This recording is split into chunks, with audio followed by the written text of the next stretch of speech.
La entrevista. Participe con nosotros.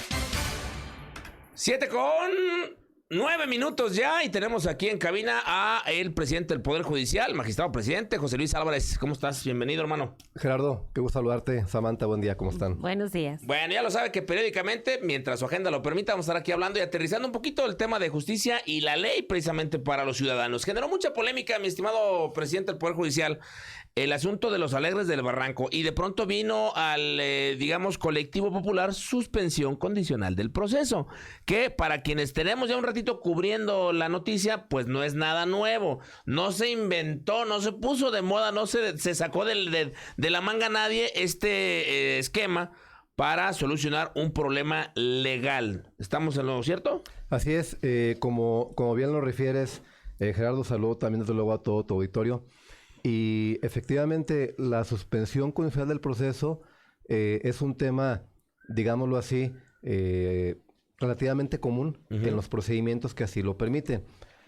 La ley en el ámbito penal permite que los procedimientos se concluyan de una forma anticipada o bien que se encuentre una solución, un diálogo entre las partes. Una mediación. Una salida alterna. Mira, el código lo que prevé como salidas alternas son dos mecanismos. Ajá. Que son primeramente el acuerdo reparatorio, que en palabras muy sencillas es el diálogo entre la víctima y el imputado, donde tienen un acuerdo para solucionar un conflicto. Claro, para que haya un acuerdo reparatorio, pues hay una serie de exigencias, es decir, no en cualquier delito se puede llevar a cabo el acuerdo reparatorio.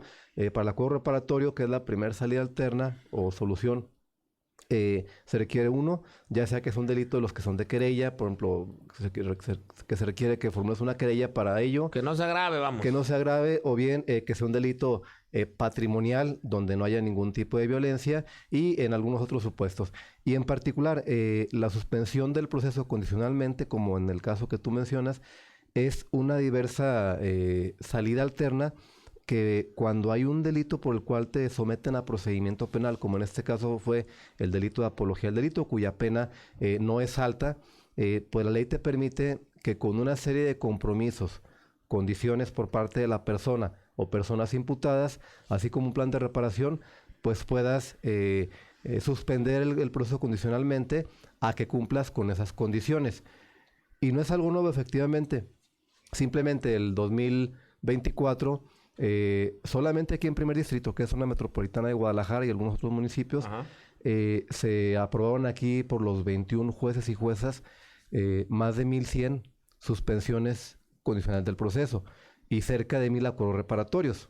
Entonces, es un tema que de alguna forma lo que tiene como objetivo es que no todos los casos lleguen a un juicio, porque en realidad, si todos los casos llegaran a juicio, pues sería muy complejo. Sí. Sería muy complejo porque las etapas preliminares o la forma en la cual funciona el procedimiento penal es precisamente a través de fases previas que van preparando un juicio, pero con la idea y con el objetivo de que no todos los asuntos lleguen a juicio, sino que en todo caso los que puedan resolverse, ya sea con el acuerdo reparatorio, diálogo entre el imputado y la víctima, o bien suspensión del proceso, como en este tema aconteció, pues que no vayan a llegar a que se desahogue un juicio, porque en un juicio deben ir todos los testigos, los policías, los peritos, llevarse la evidencia, etcétera. Sí, entonces es complejo. Y también se trata de priorizar, los temas que merecen una justicia más rápida, ¿no? Hablamos de homicidios, feminicidios y demás, que bueno, pues esto también entorpece o sobrecarga, ¿no? La chamba a los jueces. Es un tema que la verdad pues era más de dominio público.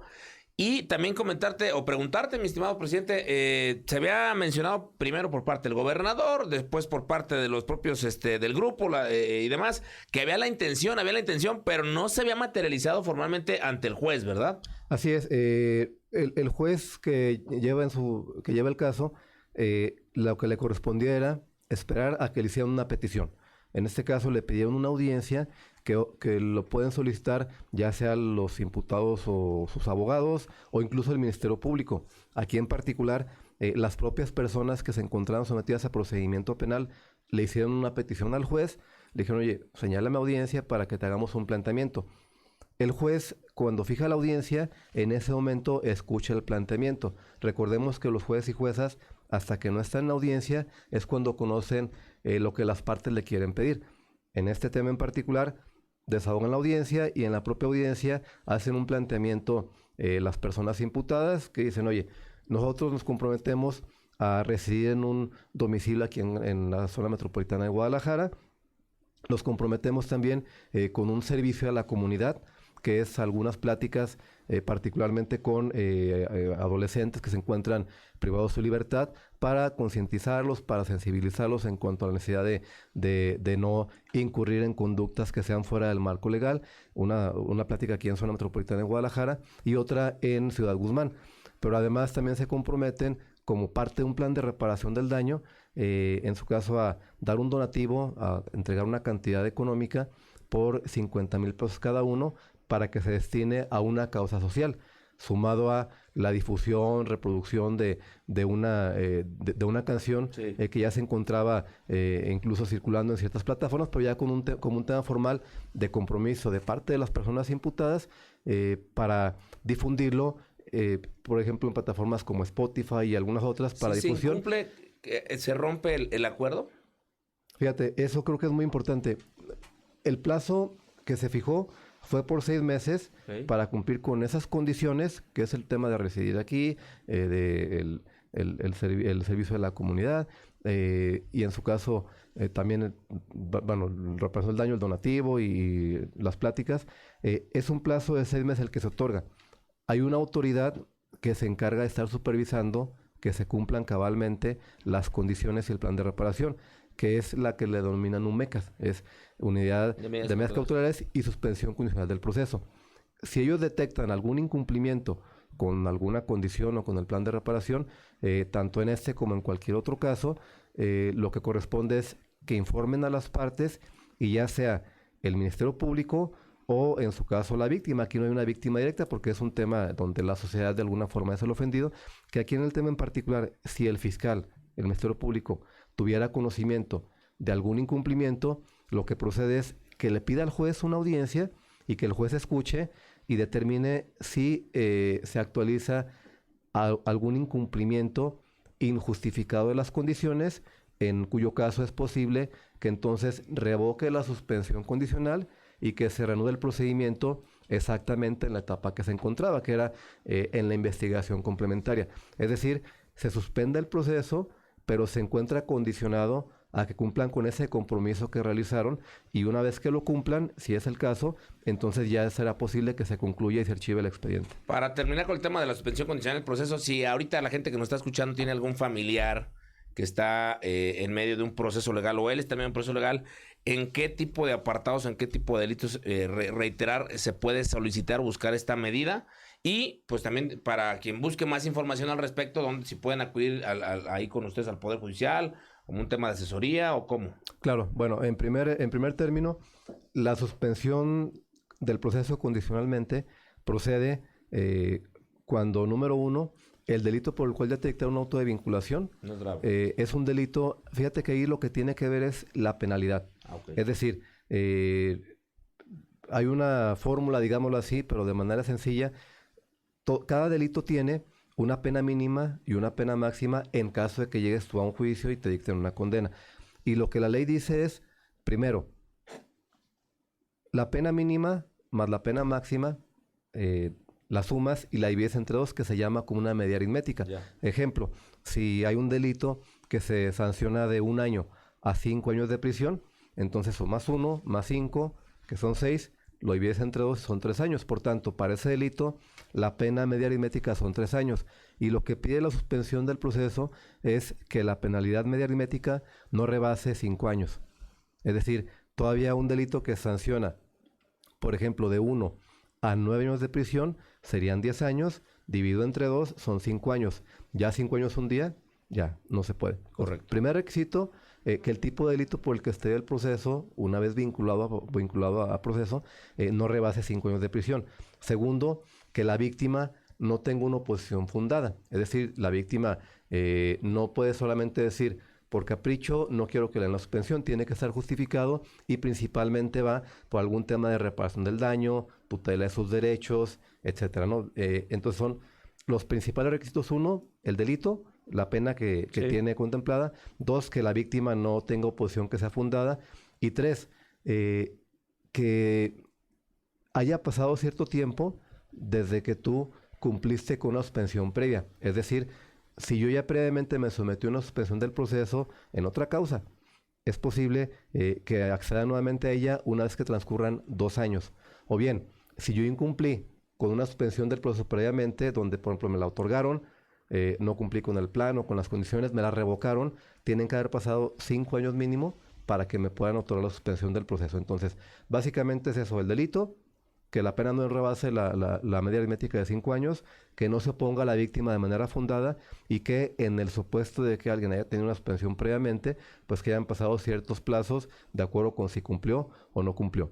Y desde luego que en el Poder Judicial, a pesar de que formalmente no estamos en condiciones de dar asesorías directamente a la ciudadanía porque pudiéramos romper con los temas de equilibrio, de imparcialidad, sin embargo, ello no impide que por lo menos de manera general podamos aportar información a través de la Secretaría General de Acuerdos del Consejo de la Judicatura para proporcionar cierto tipo de información o derivar a alguna persona que requiera conocer por lo menos cierta información general respecto a algún tema. O igual, digo, 33 29 44 90 80, va a estar viniendo periódicamente, magistrado presidente, pues aquí alguna duda, pues también podemos orientar, digamos, la duda o el tema directamente con ustedes para que, pues, se ayude a la ciudadanía. La idea es que dicen que la justicia es ciega, pero que aquí en Jalisco sea imparcial y sea rápida, aunque sea evidente, pero que le eche ganas, ¿no?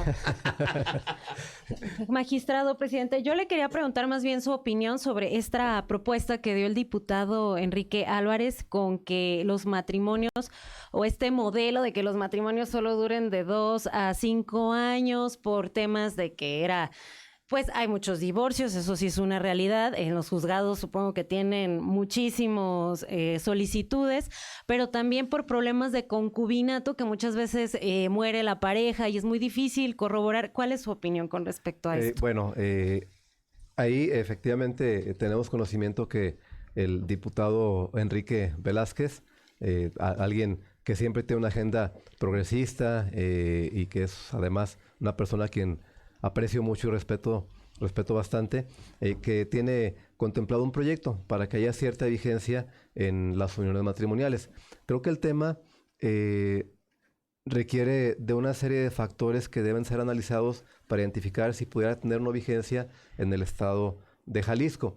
Nosotros, obviamente, como Poder Judicial, en las opiniones específicas y formales respecto a algún planteamiento, proyecto de ley, sí me parece que tenemos que ser muy cautelosos porque eventualmente somos quienes pudiéramos llegar a aplicarla. De manera que alguna opinión de manera muy frontal, ya sea a favor o en contra, porque en realidad en un tema como ese que tú mencionas, es muy plural y existe una serie de opiniones tanto a favor como en contra, y que nosotros como Poder Judicial creo que la parte que nos corresponde es tener cierta, digámoslo, precaución o cautela en cuanto a las opiniones formales, porque de aprobarse alguna norma en ese sentido, pues nos correspondería aplicarla, y el haber emitido una opinión previa, pues pudiera poner en riesgo cierto factor respecto a la función que desempeñamos para aplicarla. Creo que es un tema interesante, y lo relevante a mí me parece es que se pongan sobre la mesa o que se sometan al diálogo y al debate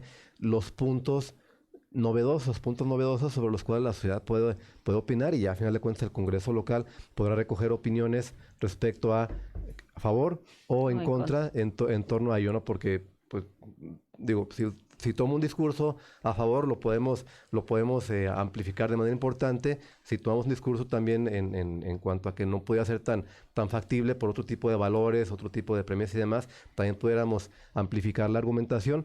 Pero ahí en particular me parece que yo como Poder Judicial, nosotros como Poder Judicial, mejor dicho, pues hay que tener un poco de mesura respecto a ello, respetuosos de lo que obviamente las y los diputados en su momento, tanto en este tema como en cualquier otro, lleguen a autorizar, que a final de cuentas nos corresponderá como Poder Judicial, 1, aplicar las normas que correspondan, 2, interpretarlas, e incluso eventualmente también se tiene la facultad por jueces y juezas de analizar ya formalmente una norma vigente y determinar si respeta ciertos principios, si se apega a la Constitución, a tratados internacionales y demás. Se viene la semana jurídica, ¿no? Tengo entendido, y el 12 de julio es el día de la abogacía. ¿Qué tienen preparado en el Poder Judicial? Porque digo, yo sé que ustedes le han metido, en tu caso y también la pasada administración del Poder Judicial, le metieron mucho candela, mucho tema a la preparación jurídica, a la profesionalización de los abogados para que, bueno, pues la justicia fluya. Porque como toda la viña del Señor, digo, hay buenos comunicadores, hay comunicadores patito, digo, de en otros lados, aquí puro bueno, pero hay igual choferes de transporte público piñatas, ¿no? Que pasan de Temu, y así nos vamos en todos los rangos, pero en el Poder Judicial le han estado metiendo mucho trabajo a la capacitación de todos sus trabajadores, pero también para profesionalizar aún más el tema de los abogados, ¿no? Sí, efectivamente, como bien lo refieres, Gerardo, hay una ruta que, lo voy a decir, no es nueva de este año, desde luego, desde años previos, con nuestro amigo Daniel Espinosa. Le mandamos un saludo, seguramente lo está escuchando. Gran amigo, gran amigo. Es una ruta que se ha seguido en el Poder Judicial y que hemos buscado darle continuidad en cuanto a actualizarnos, capacitarnos y profesionalizarnos, depende del rubro en el que lo coloquemos, ¿no? Pero lo que hemos vislumbrado es no solamente generar esquemas de capacitación para quienes estamos en el Poder Judicial, sino que en todo caso abrir esa puerta para capacitar a todos los operadores de los sistemas. Por ejemplo, estamos por correr un diplomado en Derechos Humanos, estamos también por correr otro diplomado en Justicia Penal para Adolescentes y de manera pronta también estamos por iniciar diplomados en lo que tiene que ver con el nuevo sistema de justicia civil y familiar. Ahí hay un reto muy importante, Gerardo, Samantha, que para el 2027, en el mes de abril, todos los estados de la República deben de tener implementado un nuevo esquema de justicia civil y familiar, y eso implica prepararnos tanto estructuralmente como en instalaciones y demás, pero también en capacitarnos. Es decir, requerimos que quienes en su momento vayan a ser jueces y juezas familiares civiles, así como los abogados y las abogadas, cuenten con las herramientas técnicas apropiadas para poder llevar a cabo la función y que ese sistema, desde luego, opere de una manera adecuada. Pero además de ello, corremos, por ejemplo, y solo por poner algunos ejemplos, ¿no?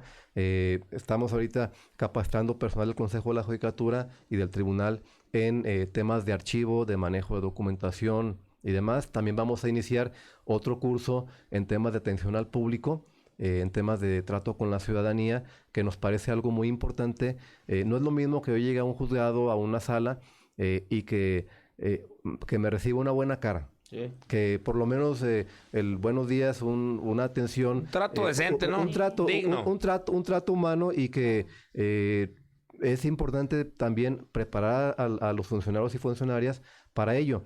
Y créemelo, trabajar de repente 8, 10, 12 horas, pues claro que de repente puede ser complejo. Me han contado. Puede ser complejo. Bueno, me refiero, de repente inicias una audiencia en cierta hora y no sabes a qué hora terminas. La función, por ejemplo, en tribunales y demás, pues vas en función de la carga laboral que presenta cada día, ¿no?